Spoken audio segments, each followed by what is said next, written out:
मित्रों नमस्कार। Parameter of law channel पर मैं आपका मित्र रिटायर्ड जज अशोक शर्मा आपका हार्दिक अभिनंदन करता हूं। आज मैं इस वीडियो में स्टेजेस ऑफ क्रिमिनल प्रोसीडिंग्स भारतीय नागरिक सुरक्षा संहिता 2023 में किस तरह से चलती है, अर्थात आपराधिक न्याय प्रक्रिया संहिता 2023 जो 1 जुलाई 2024 से लागू हुई है, उसमें किसी भी आपराधिक मामले का जो विचारण होता है वो किस तरह शुरू होता है और किस तरह अंत होता है, यह आपको जानना चाहिए। ये प्रोसीजरल लॉ है। इसमें एफआईआर और कंप्लेंट अंडर सेक्शन 173 पुलिस लिखती है या मजिस्ट्रेट के समक्ष कंप्लेंट पेश होती है। Arrest and rights of accused जो है वो धारा 35 से 62 तक बताए गए हैं भारतीय नागरिक सुरक्षा संहिता में। सर्च और सीजर की जो कार्यवाही होती है वो धारा 94 से धारा 110 तक भारतीय नागरिक सुरक्षा संहिता में दी गई है।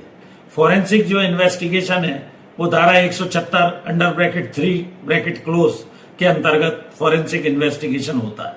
पुलिस रिपोर्ट या चार्जशीट जो पेश होती है न्यायालय में इन्वेस्टिगेशन कंप्लीट होने के बाद वो सेक्शन 193 के अंतर्गत होता है। सप्लाई ऑफ डॉक्यूमेंट सेक्शन 230 के अंतर्गत होता है। इसके बाद कॉग्निजेंस जो कोर्ट लेती है मामले में संज्ञान अपराध के बारे में वो धारा 210 होती है। सम्मन्स और वारंट धारा 63 से 83 के अंतर्गत कोर्ट इश्यू करती है। इसके अलावा डिस्चार्ज अगर चार्ज प्राइमा फेसाई नहीं बनता है तो मामला जो भी आरोपित है आरोपी के विरुद्ध उसमें सेक्शन 63 से सेक्शन 250 के अंतर्गत होता है। इसके अलावा फ्रेमिंग ऑफ चार्जेस सेक्शन 251 के अंतर्गत होता है। प्ली बार्गेनिंग सेक्शन 289 से 300 के अंतर्गत होती है। बीएनएसएस भारतीय नागरिक सुरक्षा संहिता 2023। सेशंस ट्रायल सेक्शन 248 से 260 तक, जजमेंट सेक्शन 392 से 406 तक, अपील सेक्शन 413 से 435 तक, रिवीजन सेक्शन 436 से 445 तक तथा बेल और बॉन्ड्स सेक्शन 478 से 496 तक होते हैं।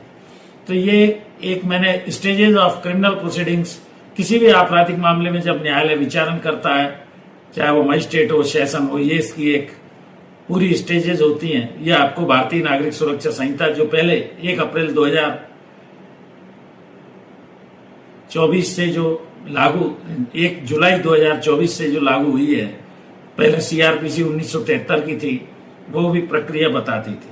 यह आपको जानना चाहिए। जुड़े रहिए ऐसी ही जानकारियों के लिए पैरामीटर ऑफ लॉ चैनल से। मैं हृदय से आभारी हूं और आपको धन्यवाद अर्पित करता हूं।